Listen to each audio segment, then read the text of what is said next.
King peka mumunang pamikatagon mika installation ni Sultan king mabilog ka Pampanga. Mitubudla naman Sultan at taliwa pang traditional Muslim leaders karemyali mong balen, kalupan ng Guagua, San Fernando, Mexico at taliwa pa. Milyari ang enthronement at coronation inyong Domingo, October 8, king Brenzigao Convention Center, Ciudad San Fernando. Penimunan ni itining Sultan ng Pilipinas ay Sultan Bob M. Datimbang. Ito po yung mga traditional leaders po natin dito sa Pampanga, sa lahat po ng munisipyo, buong probinsya po ng Pampanga po.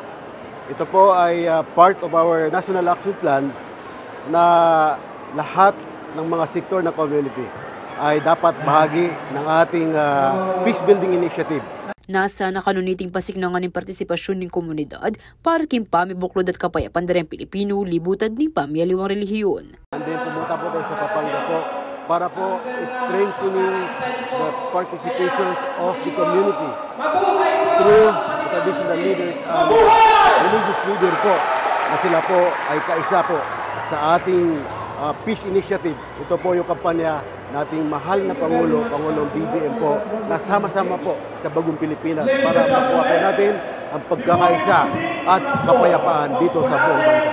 Kapamilatan na kanunin pamag talagang local Muslim community leaders, migit ng malagwaing koordinasyon ka rin problema darang kapatada Muslim, king komunidad ng lokal na manok-nangan. Ang pinaka-challenge po na inaharap po ng mga Muslim community ay yung RIDO. Ito po yung family feud na ang pwede po maging partners ng ating gobyerno ay ang mga religious leader at traditional leader para po mawala po itong tinatawag po natin na RIDO. Ito po ang napakalaking ambag po ng ating mga traditional leaders dahil hindi basta-basta makipasok po sa family feud.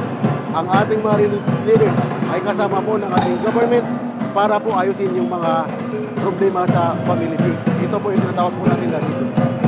Kikilala na kanuning metong Sultan, ing karapatan dareng balang tao lakwas din kay babaynan, ing manyakit karapatang tao kapamilatan ng matsurang amanu, ampong impya kamabayat, ing dapat makamating tao. Kahit hindi po formal sa civil code or criminal code, pag may sinaktan ka, merong kang batas kultura na na-violate. At yun ay kikinikilala ng mga sultan na dapat po wag kang violate ng karapatan ng babae, wag kang sakit ng tao sa salita at sa pagpapatay, bawal po iyan. Kaya yung sultan ay isang titular, pilar at pagtindig na isang sistemang kinikilala itong mga unwritten na mga codes of conduct na sila po ang nag-arrange, nagmi-mediate kung may away para silang mga barangay kapitan na walang ira, na sila po ang nag-aano sa mag-away ng asawa, mag-away ng mga kapatid, mag-away pamilya, mag-away Kristiyano-Muslim. Pwedeng mamagitan si Muslim na sultan. Tinagunla naman king installation di miyali ang opisyal ng lokal akapanibalan. Ang sultanin po, ngayon nandito po tayo sa Pampanga, ay buong Muslim community po ng Pampanga ay kasama po sa pangapong po. Binubuo po natin to para po magkaisa bilang katulong ng ating mga local government.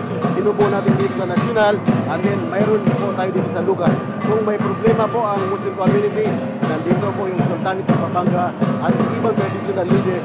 Agpangkang kay Pineda yung chairperson ng Patrol Party List king 3 distrito ng Pampanga, suportado dala ng proyekto ng Muslim community king Labod, Kapampangan.